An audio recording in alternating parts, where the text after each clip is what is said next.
بنورنا الدنيا وننشر في الفضاء أملا ونعلي عزم همتنا فمن طلب العلا وصل.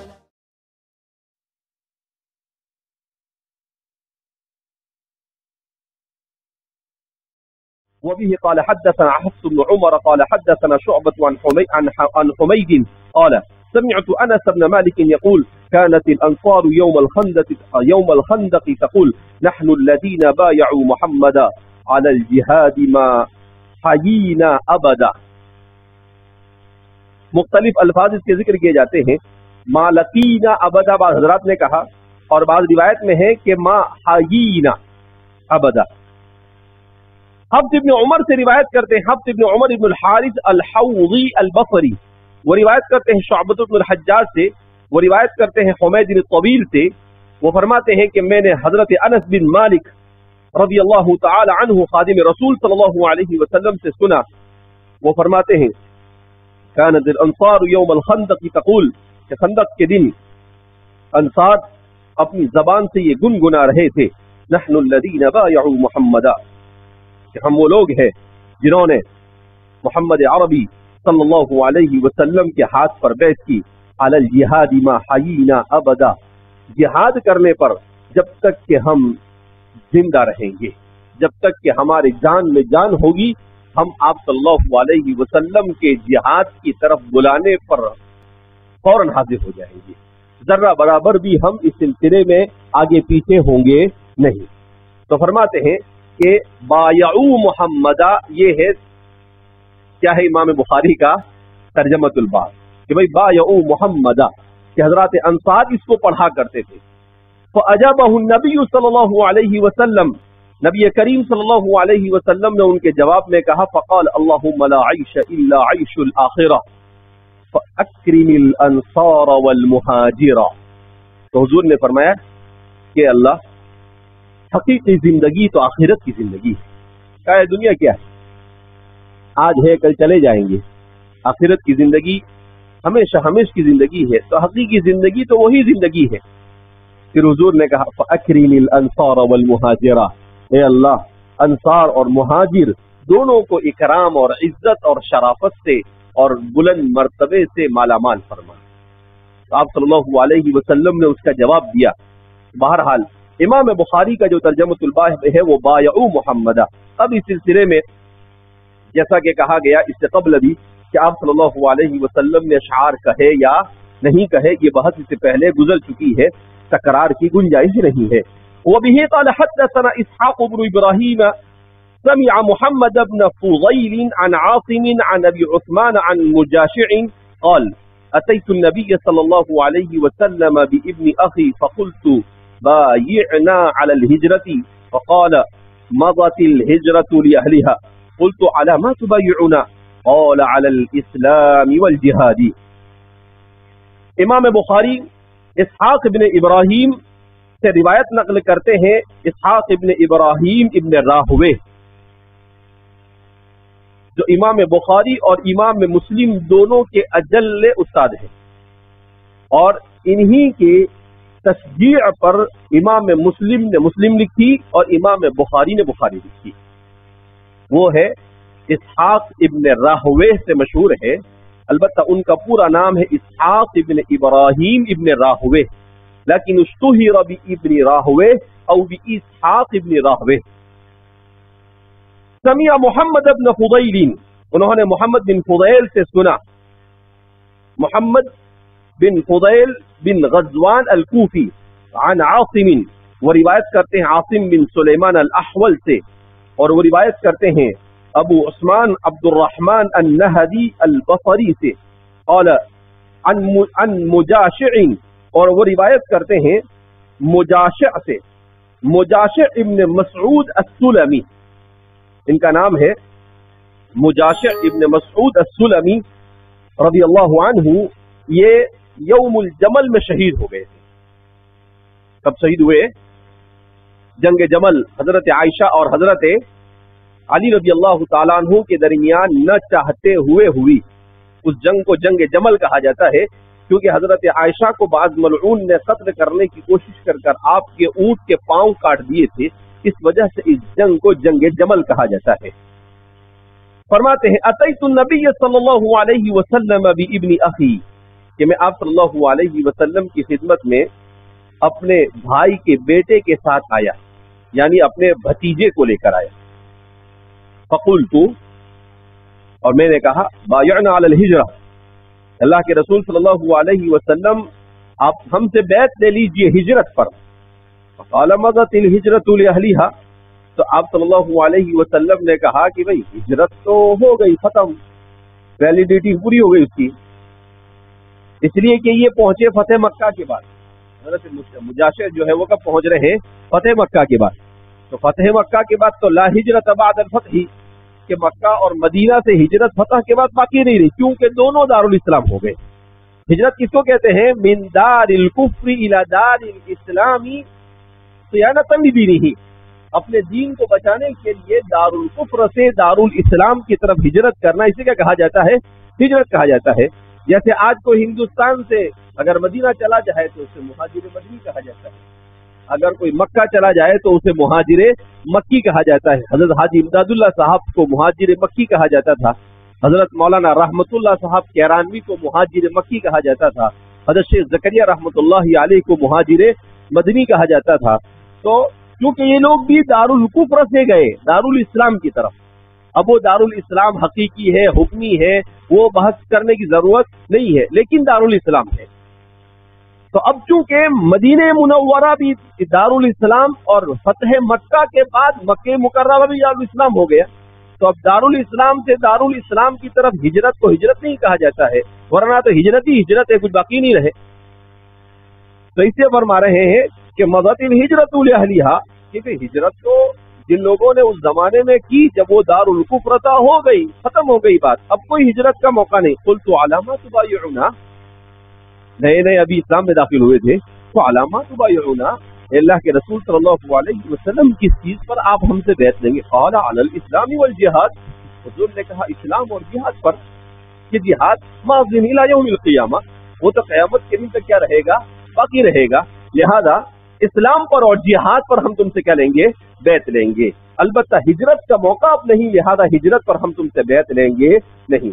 بہرحال تو اس طرح سے رسول اللہ صلی اللہ علیہ وسلم نے حضرات صحابہ کو چھوٹی بڑی تمام چیزیں سکھائی۔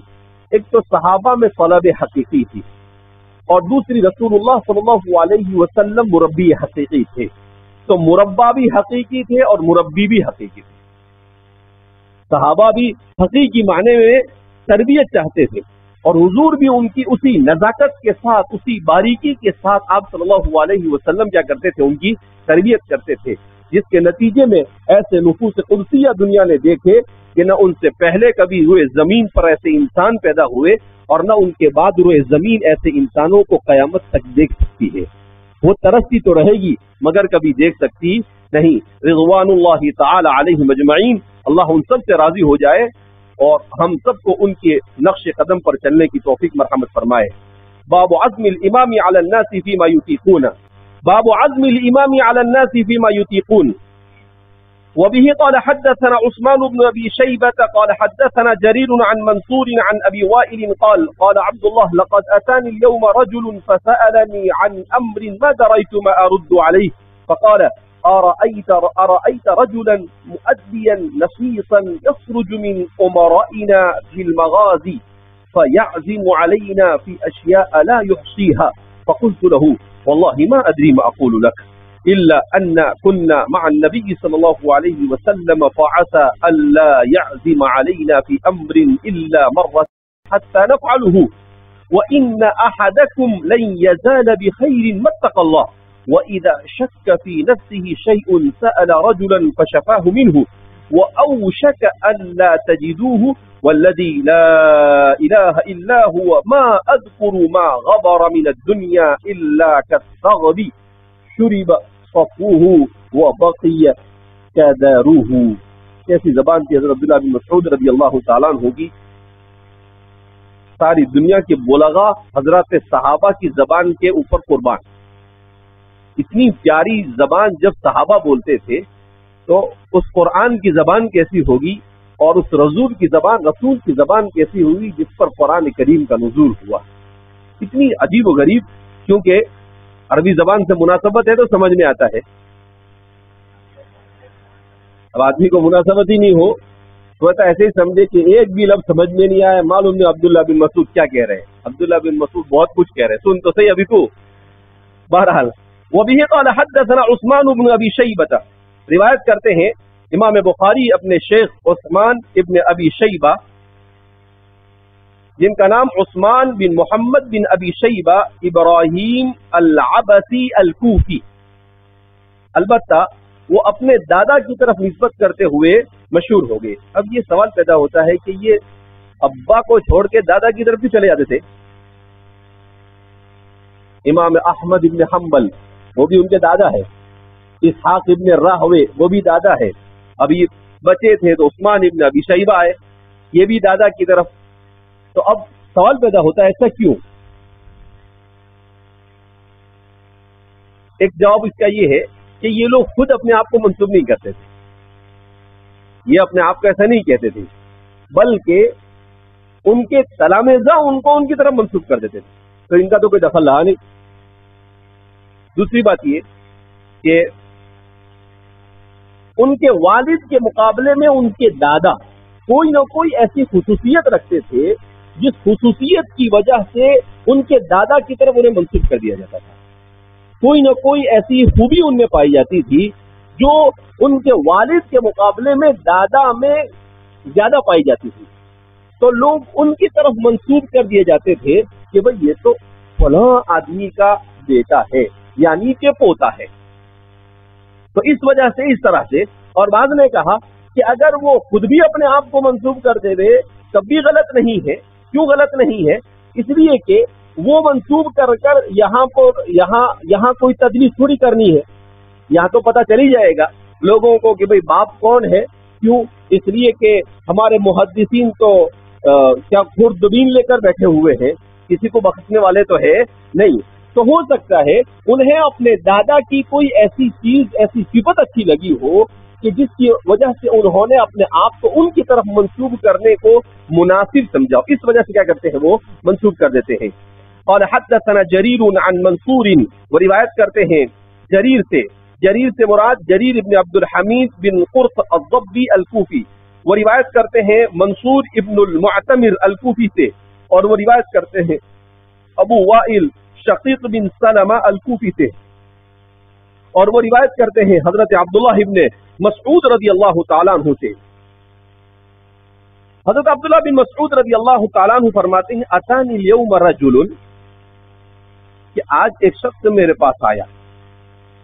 حضرات شراح فرماتے ہیں بحثنا عن اسمہ فما وجدنا، ہم نے بہت جستجو کی کہ یہ رجل کون ہے پتہ چلے، مگر پتہ چل سکا نہیں. فسألنی عن امر ما دريت ما ارد علیہ، تو فرماتے ہیں کہ اس شخص نے مجھ سے ایک ایسے معاملے کے بارے میں سوال کیا کہ مجھے نہیں سمجھ میں آیا کہ میں اس سے کیا جواب دوں. یعنی مشکل سوال کیا. عبداللہ بن مسعود فرماتے ہیں جن کو کبھی حضور نے فقیہ ہونے کا، کبھی حضور نے قاری ہونے کا لقب دیا، اور یہاں ہم میں سے ہر ایک شیخ الکل بالکل سمجھتا ہے، صاف کہہ دیا. بولے تگڑا سوال کیا بھائی، میرے کو تو پہلے مرحلے میں سمجھ میں آیا ہی نہیں کہ یہ کیا سوال کر رہا ہے. تو اظہار کر دیا. اسی لیے کہتے ہیں ابرہم قلوبا، دل کے صاف ستھرے. فقال، اب اس کے بعد بیان کیا، پھر اس نے سوال کیا.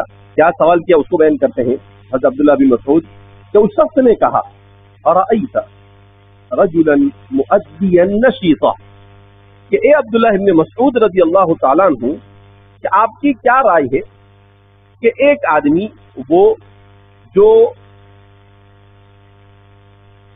حرب یعنی جنگ کے ہر قسم کے سازشوں سے اور ہر قسم کی چالوں سے واقف ہو. اس لیے کہ مؤدین اس کا مطلب لکھا ہے کہ جو جنگ کے ہر قسم پیتروں سے واقف ہو، یعنی ماہر ہو میدان جنگ کا. نصیحاً، اور وہ نشید بھی ہو، یعنی چست ہو، سست نہ ہو. ایک تو صلاحیت اس کے اندر تھی کہ جنگ کے مالہو وما علیہ سے اچھی طرح سے واقف ہو، اور دوسرا اس کے اندر چستی بھی ہو، سست نہ ہو. یخرج مع امرائنا فی المغازی، وہ اپنے ہمارے امیروں میں سے کسی امیر کے ساتھ کسی جنگ کے لیے نکلے. اس زمانے میں چونکہ غزوے کا لفظ اور مغازی کا لفظ بکثرت حرب کے لیے استعمال ہوتا تھا، اس وجہ سے انہوں نے مغازی کا لفظ استعمال کیا. یہاں پر مغازی سے اصطلاحی معنی مراد نہیں، یعنی غزوے والا نہیں کہ جس میں حضور نے شرکت کی اسے غزوہ کہا جاتا ہے، جس میں حضور نے شرکت نہیں کی اسے سریہ کہا جاتا ہے، وہ مراد نہیں. مغازی کا مطلب یہ جہاد. فَيَعْزِمُ عَلَيْنَا فِي أَشْيَاءَ لَا يُحْصِيهَا، اور پھر وہ ہمیں کچھ ایسی چیزوں کا حکم دے جس کی ہم طاقت نہ رکھتے ہو، جسے ہم شمار نہ کر سکتے ہو. نہیں، لا یطیقها، لا یحصیها ای لا یطیقها، یعنی جس کے کرنے کی ہمارے اندر کیپیسٹی نہ ہو، جو ہماری کیپیسٹی سے باہر ہو اور ہماری طاقت سے بہت دور ہو. فقلت، تو حضرت عبداللہ بن مسعود فرماتے فقلت له، تو میں نے اسے کہا واللہ ما ادری ما اقول لك. بڑا اٹپٹا سوال کیا رہے بھیا تو نے، تو مجھے نہیں سمجھ میں آ رہا ہے کہ میں آپ سے کیا کہوں. الا، ایسا کہہ دیا، اور پھر اس کے بعد تم کو تھوڑا سا کچھ ذہن میں آیا کہ جواب بنی پڑتا ہے. الا، ہاں مگر انا كنا مع النبي صلی اللہ علیہ وسلم، ہم رسول اللہ صلی اللہ علیہ وسلم کے رفاقت میں ہوتے تھے. وعسى الا يعزم علينا في امر الا مرة حتى نفعله، تو آپ صلی اللہ علیہ وسلم کسی چیز کو ہم پر لازم کرنے کو اس وقت تک نہیں کرتے تھے جب تک کہ ہم اس چیز کو ایک مرتبہ کر نہ چکے. کیا مطلب؟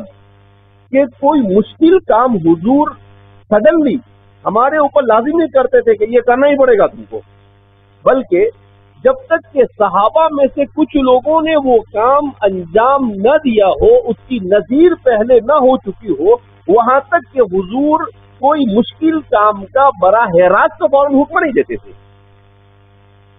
یعنی کوئی بھی مشکل کام صحابہ پر تھوپتے نہیں تھے کہ میں بولتا ہوں یہ کرنا پڑے گا. نہیں، کہا کہ آپ صلی اللہ علیہ وسلم دیکھ لیتے تھے کہ بھئی پہلے 10-12 سال گزرے ہیں، اس میں کبھی ایسا کوئی واقعہ ہوا ہے، کبھی ہوا ہے ایسا. اس نے کہا نا کہ الا مرتن، کہ کبھی نہ کبھی ایک مرتبہ بھی ایسا کچھ ہوا ہے کہ صحابہ نے اس کام کو انجام دے دیا ہے. اس کا مطلب یہ کہ یطیقون، کہ وہ کر سکتے ہیں. تو حضور کے ذہن میں آتا کہ بھئی ہاں وہ کر سکتے، تو پھر اس کے بعد آپ صلی اللہ علیہ وسلم ہمیں حکم دیتے تھے، ورنہ سیدھا آپ کسی مشکل کام کا ہمیں مکلف کرتے تھے نہیں. بڑا اچھا استنباط کیا. بہرحال عبداللہ بن مسعود تھے، وَإِنَّ أَحَدَكُمْ لَن يَزَالَ بِخَيْرٍ مَا اتَّقَى اللَّهَ، تو یہ تو بات بتلائی اس کی طرف سے کہ اب دو مسئلے ہو گئے کہ ایک طرف آپ کا امیر ہے اور دوسری طرف آپ ہے. تو امیر کے لیے تو آپ نے یہ نصیحت کی کہ ہمیں مکلف کرتے تھے نہیں. بڑا اچھا استنباط کیا. بہرحال عبداللہ بن مسعود تھے، وَإِنَّ أَحَدَكُمْ لَن يَزَالَ بِخَيْرٍ مَا اتَّقَى اللَّهَ، تو یہ تو بات بتلائی اس کی طرف سے کہ اب دو مسئلے ہو گئے کہ ایک طرف آپ کا امیر ہے اور دوسری طرف آپ ہے. تو امیر کے لیے تو آپ نے یہ نصیحت کی کہ حضور کا اسوہ یہ ہے کہ امیر اپنے ماتحت کو کوئی بہت مشکل کام جو ناممکن کے قریب ہو کرنے کا فوراً مکلف نہ کرے جب تک کہ اسے شرح صدر نہ ہو جائے کہ یہ کام ان لوگوں سے ہو سکتا ہے. تو یہ امیر کے لیے نصیحت، اس کے لیے نصیحت ہو گئی کہ لیڈر ہے، امیر ہے، تو وہ ہمیشہ کوئی مشکل کام سیدھا نہ تھوپے، بلکہ یا تو اس میں انہیں ٹائم دے اس کے لیے انہیں تیار کرے، انہیں ٹرین کرے، پھر جب وہ کرنا ان کے لیے آسان ہو تب ان سے وہ کام کروائے، اس سے پہلے وہ کام ان سے کروائے نہیں۔ دوسری طرف جس سے حکم دیا گیا وہ کیا کرے؟ تو اس کے بارے میں آپ نے کہا وَإِنَّ أَحَدَكُمْ لَن يَزَالَ بِخَيْرٍ مَا اتَّقَى اللَّهُ، اور تم میں سے کوئی بھی شخص یہ خیر کے ساتھ باقی رہے گا جب تک کہ وہ اللہ سے ڈرتا ہے۔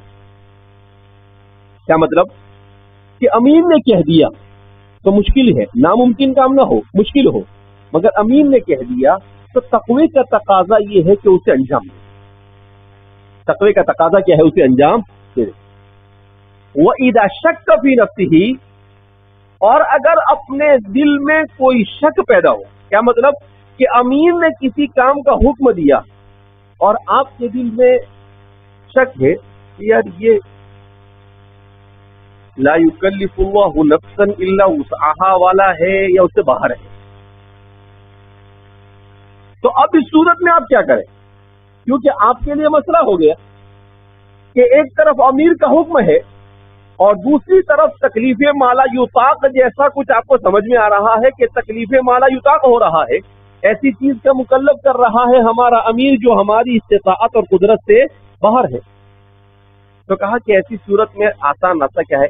سأل رجلا فشفاه منه، وہ سوال کرے ایسے آدمی سے جو اسے تسلی بخش جواب دے، یعنی کسی اہل علم سے رجوع کرے اور اہل علم سے رجوع کر کر ان سے پوچھے کہ بھائی ہمارا امیر اس طرح سے کہہ رہا ہے اور یہ ہم سے نہیں ہو سکتا ہے، تو آپ اس کے بارے میں کیا کہیں گے؟ کیوں کہ جب آپ کو شک ہوا تو قرآن کہتا ہے فَاسْأَلُوا أَهْلَ الذِّكْرِ إِن كُنتُمْ لَا تَعْلَمُونَ، کہ تمہیں نہیں علم ہو رہا ہے، نہیں سمجھ میں آ رہا ہے تو اہل علم کی طرف رجوع کرو کہ اہل علم تمہیں بتائیں گے کہ یہ مالا یطاق والا ہے یا ما یطاق والا ہے، وہ آپ کو بتا دیں گے، کیونکہ آپ کی جب سمجھ میں نہیں آ رہا ہے تو جو زیادہ علم والا ہوگا وہ اس کو دیکھے گا کہ مالا یطاق کی لسٹ میں آتا ہے یا ما یطاق کی لسٹ میں آتا ہے۔